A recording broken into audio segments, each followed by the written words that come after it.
ఏదో ఒకటి ఏదో ఒకటి అనే పదాన్ని ఎవరు కనిపెట్టారో కానీ వాళ్ళకి అసలు 3 పూట్ల తిండి పెట్టకుండా చంపేయాలండి. అసలు ఏంది అంత మాట అన్నాను అనుకుంటున్నారా?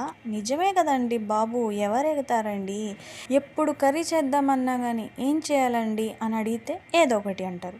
సరే అని ఏదో ఒకటి చేస్తే ఇదెందుకు చేసావు, ఏదో ఒకటి చేయొచ్చు కదా అంటే ఇది కూడా ఏదో ఒకటే కదండి. సరే ఆ ఏదో ఒకటి మీరే చెప్పండి అంటే నేను చెప్పే పని అయితే నువ్వెందుకు ఉన్నావు అంటారు. ఇవన్నీ విన్నాక కోపం పీక్స్కి ఎక్కేస్తుంది కదండి. నాకే కదండి, విన్న ఎవరికైనా కోపం రావాల్సిందే. ఇలానే ఉంటుందండి ఈ మగాళ్ళతో. ఇంకేం చేయాలి, తప్పదు కదా. ఏదో ఒకటి పదాన్ని అసలు డిక్షనరీలోనే లేకుండా చేసేయాలి. అప్పుడే మన ఆడవాళ్ళందరూ హ్యాపీగా ఉంటారు. నిజమే కదా నేను చెప్పేది. నైట్కి ఫోన్ చేసి చపాతీ చేస్తున్నాను, కర్రీ ఏం చేయాలి అని అడిగానండి.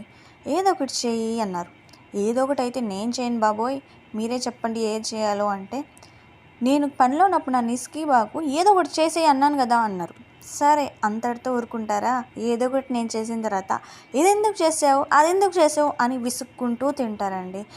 ఈ కూరలతో ప్రతిరోజు ప్రతి ఇంట్లో ఉండేదేనండి.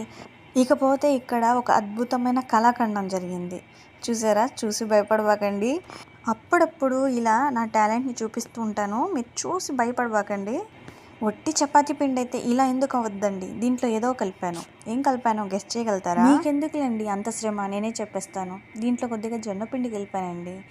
ఎందుకంటే కొంచెం గోధుమ పిండి ఉంది, ఇంకా అది సరిపోదు కదా అని కొద్దిగా జొన్న పిండి కూడా కలిపేసి అయితే చపాతీలు చేసేసాను. ఏ మాటకు ఆ మాట చెప్పుకోవాలి, చపాతీ అయితే చాలా సాఫ్ట్గా వచ్చిందండి. మీరు ఒకసారి ట్రై చేయండి. హెల్దీకి హెల్దీ, టేస్ట్కి టేస్ట్ కదా. చాలా మందికి ఒట్టి జొన్న పిండితో అయితే చేయడం రాదు. అలాంటి వాళ్ళు ఈజీగా ఇలా అయితే చేసుకోవచ్చు. కర్రీ విషయానికి వస్తే టమాటా గుజ్జు చేసి దాంట్లో అయితే కోడిగుడ్డు పలుగట్టి వేసానండి.